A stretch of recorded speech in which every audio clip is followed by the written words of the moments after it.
What's up, YouTube? I'm here with Andrei Ativo, the winner of our Battle City Gaming tournament at UCR. First place, winner of a Pot of Desires. Sexy looking card. We're just going to do his deck profile real quick. Tell us what you did with your deck. Okay, the way I'm probably going to do the deck profile is it's going to be more of like a teaching kind of deck profile. So like for people who are like casual and trying to get more competitive, and you know, those who don't know too much about ABC or want to like play ABCs themselves, yeah, this is probably more for you guys. For those who are like extremely competitive already and like into it, like I'm gonna go into a little more detail than necessary, but I'll probably do it like that. Awesome, so, sounds good. Let's get started. I went X1 throughout the tournament. It was about 5 rounds and then 2 in top 8, and I only lost to a mirror match that made it Kaijus. But other than that, yeah, it was a pretty good day. So you start off with the deck 3 Thrasher. I feel like this is like necessary only because obviously the combo, but like against metal foes and anything that plays Kieran, this card is a 1 card out. So the way you would use it is you would special it into Kieran, and Kieran has like 2,000 attack and defense, and you would just crash it, like go straight into battle phase and crash it immediately. And they have no choice. Yeah, they have no choice but to bounce it. And then you special it back out, and then right there is like you're out to Kieran. So that's why I feel like Photon Thrasher is really good compared obviously against the gadgets. But yeah, obviously you got your lights too. 3 of every letter, A, B, and C. If you play any less, you're an idiot. 2 of each gadget. Like I'll always remember. Like, this card's obviously really good because it combos well. Like, drawing into it late game, too, is pretty good as well.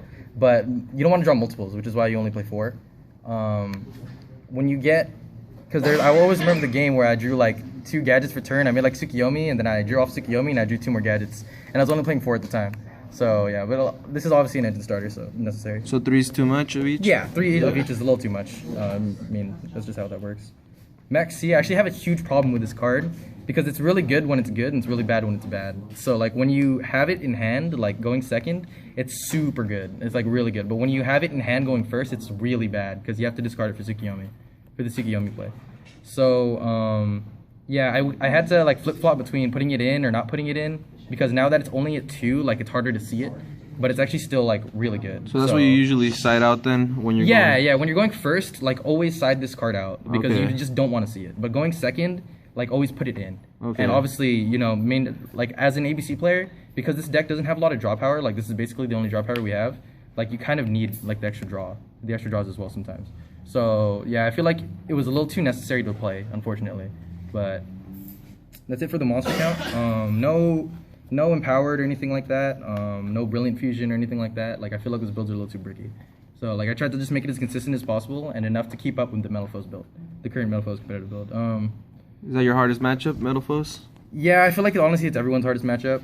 Maybe I probably have like a harder time against Cosmo Artifact's Demise. I don't know if you guys played against that deck yet. I have not yet. Yeah, that deck's actually really strong. Like it's really good because like Scythe is like really gross. Like you just make it first turn, but it kind of loses to back row hate. So yeah, but Metal Foes is like the most consistent deck right now, and it's like the deck to beat. And Alcahest is really strong, so you want to be able to do stuff against Alcahest. So like stuff like I'll show you a card later that gets overboards like that. And Kieran obviously, Kieran is really good. So 3 hanger, best card in the deck. 3 terraforming, basically 6 hangers. 1 upstart. I needed more draw power. This is honestly might be something else later on. So this is like kind of flip floppy. So basically I play 39 cards, but I can change this whenever I want. So like just in case I want to add an extra card or an extra trap, like this can change whenever. But this just keeps it as consistent as possible for now. Triple Desires. Like unfortunately you have to play this in this deck.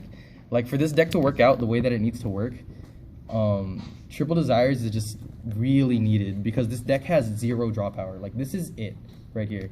Like so no matter what, like just get to your 2-card combo because you don't want to brick into like a million pieces, like a million letters, just have an alphabet soup hand.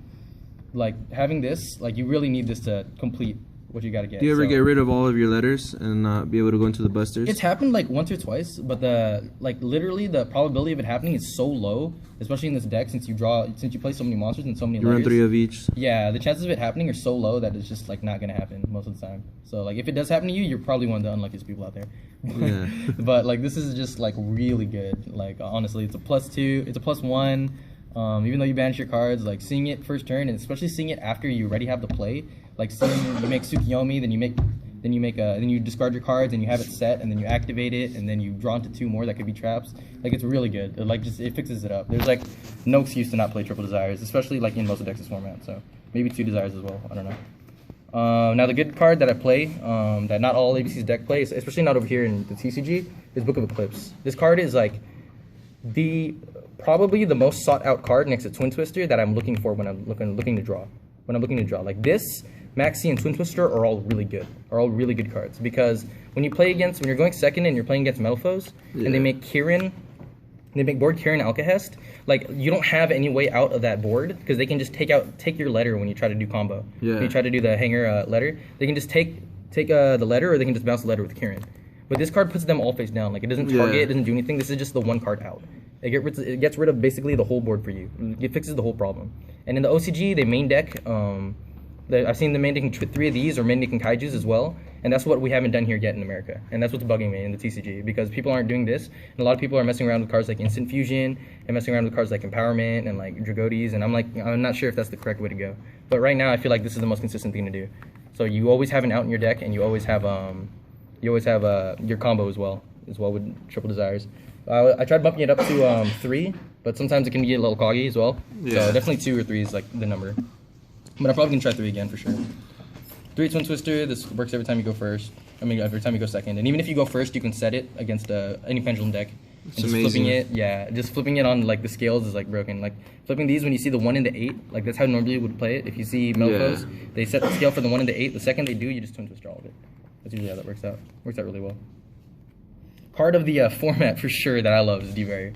This card is so good, especially against pendulum decks in general and in the mirror match. Yeah, like if you just flip this card, like you call pendulums like at the correct timing and you learn the timing, it destroys matchups. Even Bambuku can't even search. Yeah, like this is definitely gonna be bumped up to 3. I was playing with it 3 recently, but I was using my friends and I wanted to try it as 2 as well. And I just want to see it like so much, so I'm probably gonna cut a strike for it or whatever. But this card's too broken. Yeah, so unfortunately that's how ABC's played. Like it's just played with expensive staples. Yeah. But like when you think about the money, like I know not everyone has the luxury of like not thinking about the money. But if you think about the money too much, it might like mess up your deck building skills. So like you don't want to like think too much about the money. Just think about what works out best for the deck.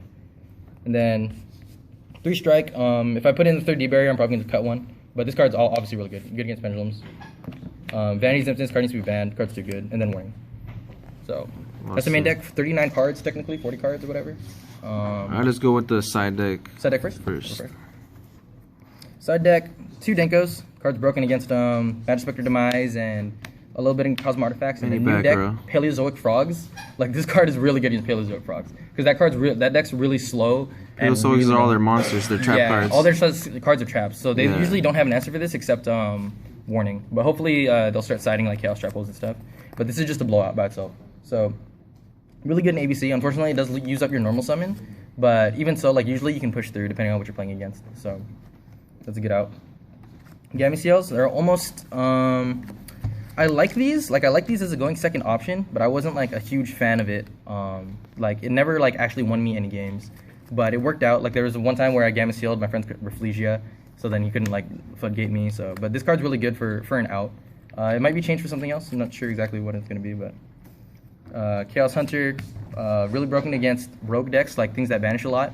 So things like Infernoids and things like Cosmos, really good for that, and obviously really good in the mirror as well. So with the way you play this correctly is when they start their combo and they do their overlay, Special Thrasher, they overlay, they normal summon they overlay. Once they make the Tsukiyomi, you discard and you drop this. So that way they can't just make any Xyz to like get rid of it. You have to do it when they make the Xyz. So that way you drop this, and this is like the perfect answer to it. So. Yeah, this card's pretty good. It answers Buster as well.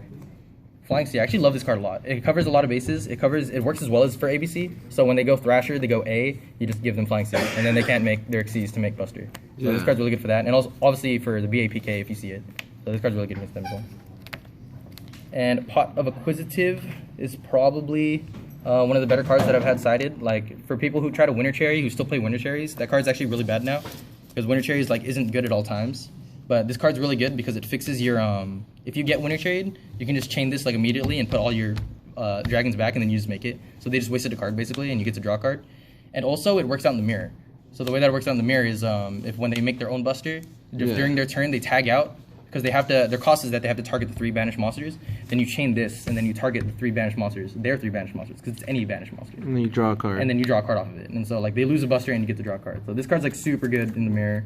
It's good to save yourself, and it's really good in the ABC mirror. So, System Down. This card's way better than Winter Cherries. Winter Cherries, like the problem with Winter Cherries, is it's only good turn 1. But this card, like no matter when you draw it, it's always gonna be good. and it like is a huge blowout depending on what they have. The third Eclipse, because I just wanted another out for boards going second, so you would put it in when they have like a Karen Alcahest or whatever. The card's alright. And that's just Buff Brigands. This card's super good against Pendulum decks. Yeah. Just set it, you know, they can't play. Floodgates are gross. No. And that's a side, so on to the extra. Triple best card. This card's like super broken. Like usually the only way you beat ABCs is by making sure they can't make this guy.